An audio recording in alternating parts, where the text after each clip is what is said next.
La duquesa había sido exiliada a su propiedad en Irlanda. Su hijo, el actual duque de Chester, era un hombre duro, muy parecido en modales y carácter a su madre, a la que adoraba, pero cuando su esposa, perdiendo toda dignidad, se encerró en sus habitaciones llorando y negándose a comer por el último desaire de la duquesa viuda, tuvo que tomar la decisión de alejarla de Sligo, donde se encontraba la finca familiar. Su hijo mayor y heredero, el conde de Sligo, que parecía la clara sucesión de sus dos ascendientes, su abuela y su padre, era un joven que a pesar de tener apenas 28 años, se comportaba con tal seriedad y rectitud que pareciera tener 40. Se opuso a la marcha de su abuela y se autoexilió en señal de protesta, marchándose a vivir con sus tíos, los condes de Leicester. Cuando la duquesa viuda de Chester recibió la carta de su ahijada, se disgustó enormemente y aunque no deseaba hacerle ningún favor, estaba demasiado aburrida para desaprovechar la ocasión de divertirse a costa de dos jóvenes debutantes. Además, la carta que acompañaba el marqués le explicaba la naturaleza del favor que le pedía y sincerándose, tanto como podía un caballero, le explicó que la culpa de que la joven no estuviera preparada no era más que suya, por haber descuidado a su joven hermana por culpa de su esposa. Le indicaba que su hermana iba acompañada de una joven pariente que le era muy querida. El marqués no quiso señalarle que la joven pariente era en realidad su tía, y que recibía un salario por acompañar a su hermana, para evitar que cualquier orden de la duquesa a la tía de su hermana despertara en ésta aquellos ataques de ira incontrolables. Por su parte, las dos mujeres antes aludidas estaban disfrutando de aquel viaje como dos niñas con zapatos nuevos. El marqués le había entregado dinero al cochero para los gastos del viaje y una pequeña bolsa para los gastos a su hermana, además del salario de un año de la institutriz, dinero que la señorita Renaing había ingresado en el banco junto con el resto de sus ahorros antes de salir de Londres. Aunque esta última era partidaria de ahorrar cada penique, no pudo menos que quedarse con algunas monedas para darse algún capricho. Tardaron 7 días en llegar hasta la casa de la duquesa viuda. Ninguna de las dos estaba preocupada, pues durante aquellos días habían tomado una decisión sobre su futuro.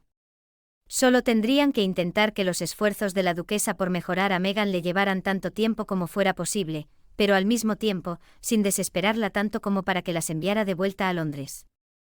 Habían llegado a esa solución tras una conversación en el cuarto de la posada, donde esperaban el barco que las llevaría a Irlanda.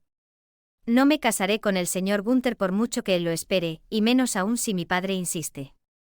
Cuando finalmente regreses a Londres para tu temporada buscaré empleo como institutriz en algún lugar, lo suficientemente lejos de todos, para seguir ahorrando hasta que pueda vivir por mi cuenta, y alquilar una casa en un lugar tranquilo donde nadie pueda encontrarme. No trabajarás para nadie, le dijo Meghan tajante. Alquilarás una casa con el dinero que tienes ahorrado y cuando cumpla los 21 años, entonces compraremos una casa y viviremos juntas.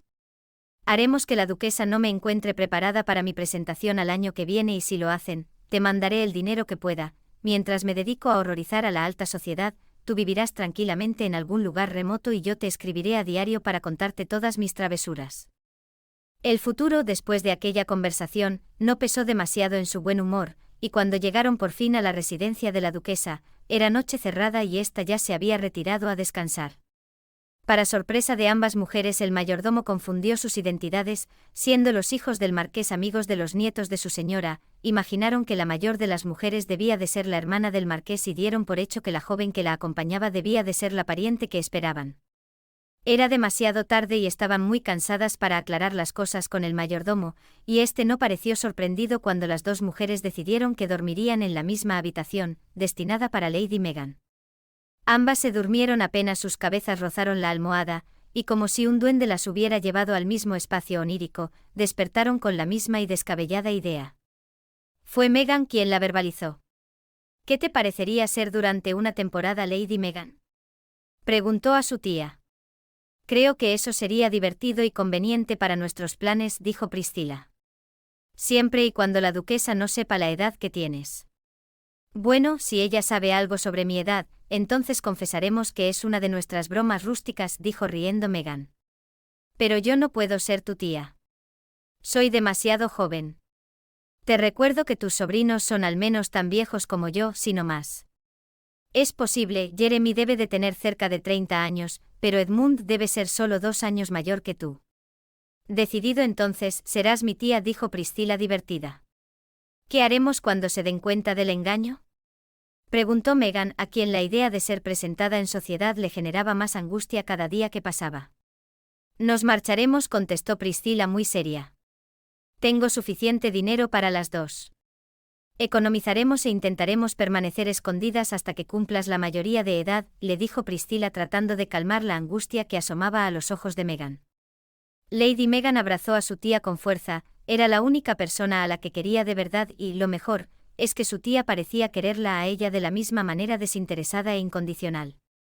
Ambas bajaron de la mano a la sala del desayuno, donde las esperaba la duquesa viuda, se sentían más traviesas que nerviosas.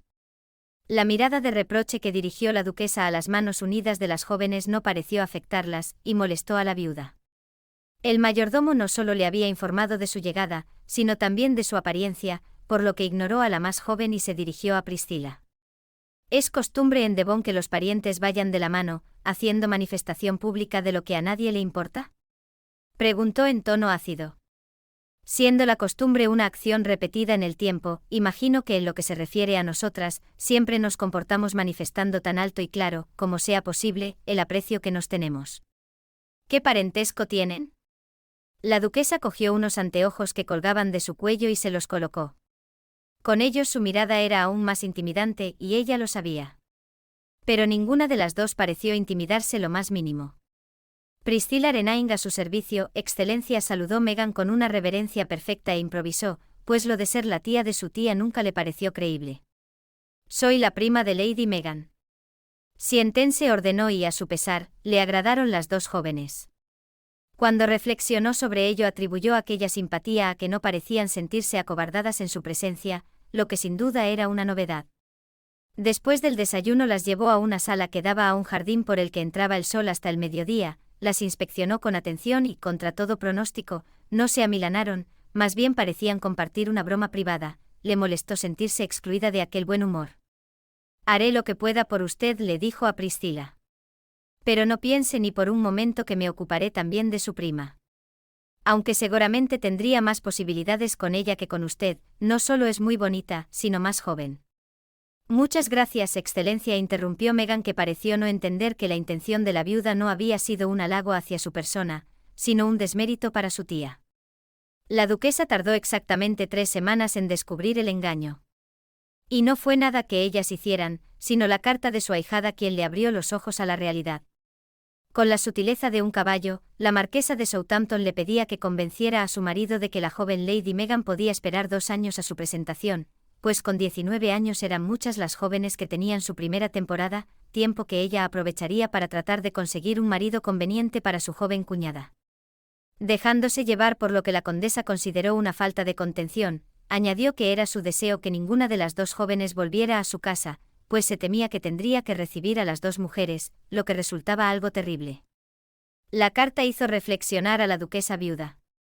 Su primera reacción fue sentirse indignada por el engaño, pero la mezquindad de su ahijada la ofendió hasta el punto de no solo perdonar el engaño, sino aliarse mentalmente con las dos mujeres que estaban a su cargo. Presentía que había muchas cosas que se no decían en la carta y estaba decidida a conocer las verdaderas razones de su ahijada.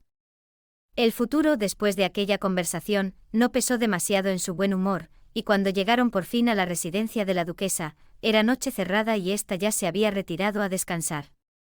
Para sorpresa de ambas mujeres, el mayordomo confundió sus identidades, siendo los hijos del marqués amigos de los nietos de su señora, imaginaron que la mayor de las mujeres debía de ser la hermana del marqués y dieron por hecho que la joven que la acompañaba debía de ser la pariente que esperaban. Era demasiado tarde y estaban muy cansadas para aclarar las cosas con el mayordomo, y este no pareció sorprendido cuando las dos mujeres decidieron que dormirían en la misma habitación, destinada para Lady Meghan. Ambas se durmieron apenas sus cabezas rozaron la almohada, y como si un duende las hubiera llevado al mismo espacio onírico, despertaron con la misma y descabellada idea. Fue Meghan quien la verbalizó. ¿Qué te parecería ser durante una temporada Lady Meghan?, preguntó a su tía. Las mandó llamar y aunque ensayó su mirada más intimidante, desistió finalmente cuando comprendió que aquellas mañas de nada valían con ellas. Así que fue directamente al punto. Merezco cuando menos una explicación, dijo con un tono que era nuevo incluso para ella. Más amistoso. Si es por lo del señor moridor, ya le dije que le pagaría el daño, se adelantó Meghan. La duquesa, que no sabía de qué estaba hablando, frunció el ceño, lo que hizo comprender a Priscilla que no era esa la explicación.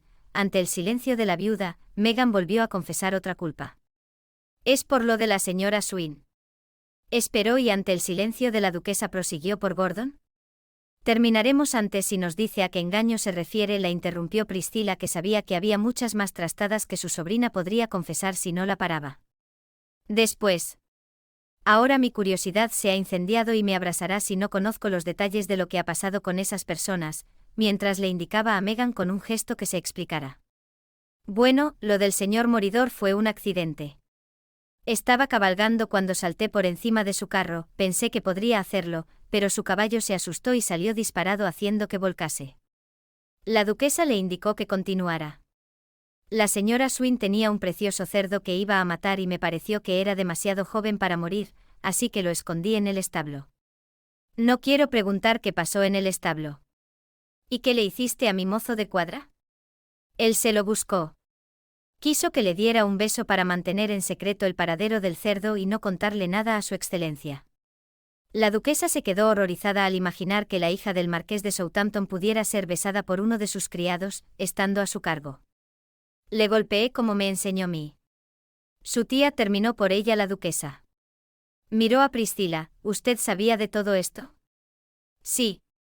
Pero ya está todo solucionado». «No todo, me temo», dijo mientras se levantaba para tirar de la cuerda, y un minuto después se presentó el mayordomo de la casa. «Señor Smither, despida inmediatamente a Gordon y advierta a todos los criados de esta casa que no permitiré ninguna familiaridad de tipo alguno con mis invitadas. Y advierta también a todo el mundo que a partir de ahora, quiero ser la primera en conocer cualquier travesura en la que esté involucrada la señorita Renain».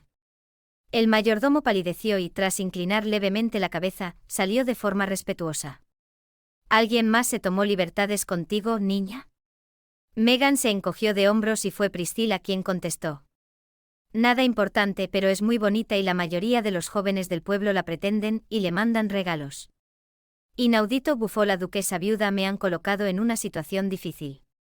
No pienso admitir que me engañaron, mi dignidad no lo soportaría. Me explicarán por qué se hicieron pasar por lo que no eran». «¿Eso era?», exclamó Meghan frunciendo el ceño. «Yo no quiero vivir como una dama, cuando cumpla la mayoría de edad me iré a vivir con mi tía». «¿Crees que tu hermano lo permitiría?». «Estoy segura. Nunca se ocupó de mí y su mujer me tiene bastante antipatía y eso que no sabe». Paró para observar a la duquesa, quien no pudo evitar reírse, lo que tranquilizó a Priscilla, que se imaginaba huyendo con Meghan a través de Irlanda con rumbo desconocido. «Su mujer te odia», dijo la duquesa sin dejar de sonreír, «y ella, además de considerarme un ejemplo a seguir, sabe que soy una persona de carácter difícil y con un genio todavía peor. Su intención al mandaros conmigo no fue la de que yo os preparara para la temporada, pues pese a lo que hayas hecho, cualquier dama, incluida ella, podría haber pulido cualquier fallo. Os envió para torturaros. Y yo era su instrumento de tortura. Pero usted no odia a nadie. Y nunca nos torturaría», afirmó Meghan, desconcertando a la duquesa. «Admitirás que no soy muy amable», dijo a modo de defensa. «Eso no es cierto, sus criados la adoran, en cambio los criados de mi hermano odian a su mujer», rebatió Meghan. Aquello hizo reflexionar a la anciana. «¿Qué piensa hacer, excelencia?», preguntó Priscilla. «De momento mantendremos la farsa. No admitiría, ni bajo pena de muerte, que me he dejado engañar. Así que viajaremos a Eresfordshire. Mi hijo tiene allí una propiedad que nunca utiliza. Cuando lleguemos allí, retomarán sus auténticas personalidades». «¿Cuándo nos marchamos?». El entusiasmo de Meghan era contagioso y la duquesa volvió a sonreír. «La cortesía me obliga a pedirle a mi hijo su permiso. En cuanto lo tenga, viajaremos». «¿Cuándo será eso?». La impaciencia de Meghan despertó la suspicacia de la duquesa. «No creo que se demore más de 15 días, si le escribo hoy mismo. Y por favor, Meghan, deja tranquilos a mis criados y a mis arrendatarios durante ese tiempo». «¿Podrás hacerlo?». «Claro. Y a partir de ahora, sea lo que planeéis hacer, contaréis conmigo. Prometo que no interferiré, incluso cuando no pueda convenceros de hacer lo más conveniente». La duquesa no dejó de sonreír ni ese día ni los siguientes. De alguna manera las dos mujeres habían encontrado su lugar en el corazón de la dama, y ésta se sintió relajada, apenas utilizaba los impertinentes cuyo uso se había limitado desde entonces al correo, los invitados no deseados y los criados a los que pillaba en alguna falta.